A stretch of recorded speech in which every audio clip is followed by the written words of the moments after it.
Pag sinabing diwata, ano kagad ang papasok sa isip nyo? At anong masasabi nyo? Oh, Pares overload kay Tattooed Me. Oh, baklang sikat siya sa ilan pero hindi natin siya kilala. I know you're a busy person, pero sa tingin mo ba magiging busy person ka kung hindi dahil dun sa mga tao, kung hindi dahil dun sa milyong tao na gustong magpa-picture sa'yo? I'm not trying to pull anyone down. Ayan, kasi hirap din sa atin eh. Dahil nasa taas na tayo, kala natin, feeling natin pag may sinabi yung iba, kala natin hinihila na tayo pa ibaba. No, it's not the point. The point is, baka kasi nagpapabigat ka lang. Baka kasi mabigat ka na. Kaya pag may sinabi kami, kala mo hinihila ka pero hindi. Nahuhulog ka na ng kusa kasi mabigat ka na. Ayun lamang. Pagpasensyahan nyo na po si Elmar Toledo kung minsan or madalas pinapaliwanag ko po sa inyo kung sino ako.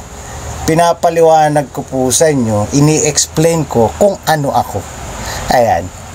Unang-una, hindi ko po ginagawa yon para makilala nyo ako or magustuhan nyo ako. Ayan.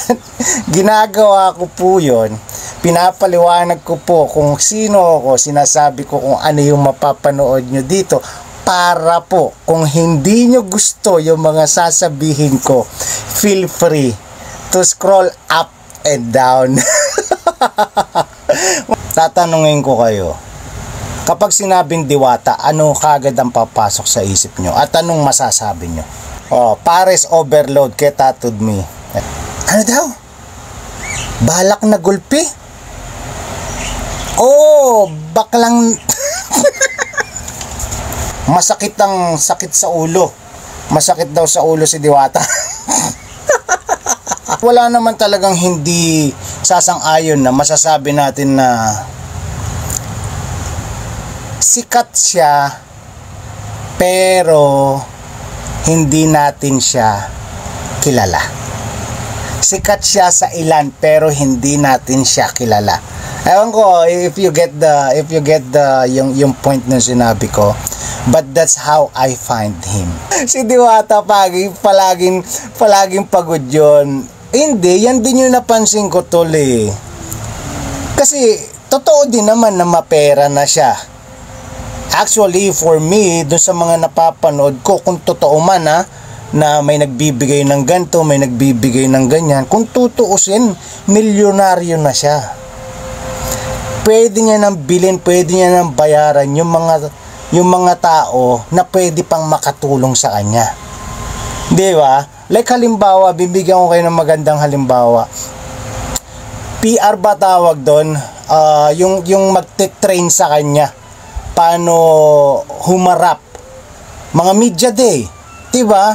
Kung palagi kang busy at itong mga taon to, millions ang pinag-uusapan natin, millions of people are trying to reach out sa'yo, then you need to do something about it. I know you're a busy person, pero sa tingin mo ba magiging busy person ka kung hindi dahil dun sa mga tao, kung hindi dahil dun sa milyong tao na gustong magpa-picture sa'yo? Diba? Kung magkakaroon ka ng media day, alam mo yon, yung ilalatag mo sa kanila anong araw, anong oras ka pwede, then I think that's fair enough para masuklian mo yung binigay nilang suporta sa'yo. Diba? Binigyan ng alas, masama pa ang loob. Ayun, binigyan, oo diba? I mean, I don't know if it's just, we don't know. Hindi rin natin alam kung siya lang din or mga kasamahan niya rin or kakilala niya rin yung mga nagbibigay sa kanya ng ganyang issue, nang sa ganun is patuloy yung pamamayagpag nila. Diba? We don't know. I mean, hindi ko siya hinuhusgahan So, Salted Caramel, he explained that his business comes first. He is thankful though for the support. Andun na tayo na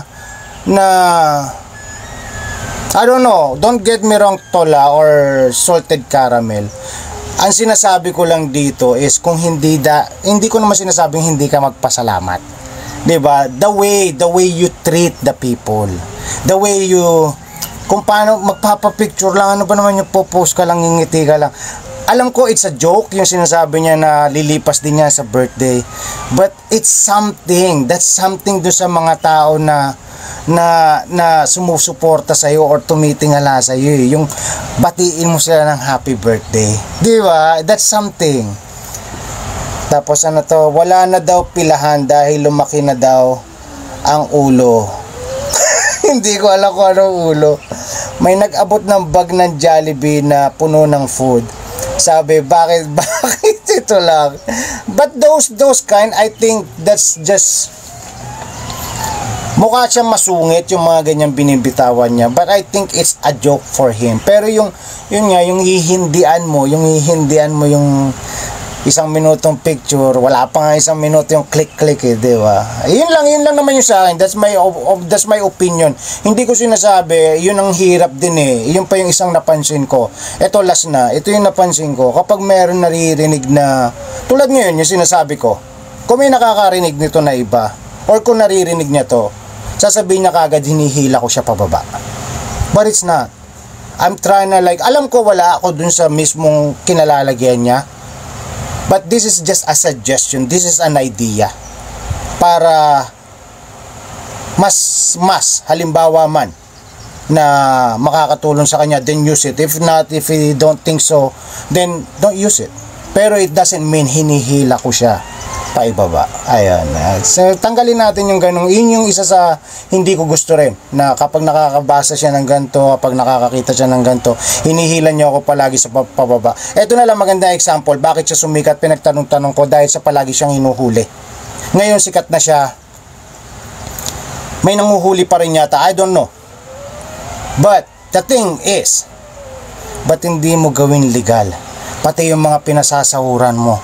Bakit hindi mo ibigay sa kanila yung nararapat sa kanila? Alam ko tinutulungan mo sila, pero para maiwasan yung mga tipo na napanood ko kasi itong video na to na may pumila raw, hindi naman pala nagtatrabaho, hindi naman pala empleyado, pero mabibigyan niya ng pera. Those are the legal things na dapat mong simulan. Since may pera ka na, since meron ka na pwedeng pagsimulan, since may tao ka na, may pambayad ka na, gawin mo yung mas makakatulong pa sa'yo. And again, hindi I'm not trying to pull anyone down. Ayan, kasi hirap din sa atin eh. Dahil nasa taas na tayo, kala natin, feeling natin pag may sinabi yung iba, kala natin hinihila na tayo pa ibaba. No, it's not the point. The point is, baka kasi nagpapabigat ka lang. Baka kasi mabigat ka na. Kaya pag may sinabi kami, kala mo hinihila ka, pero hindi. Nahuhulog ka na ng kusa kasi mabigat ka na. Ayun lamang.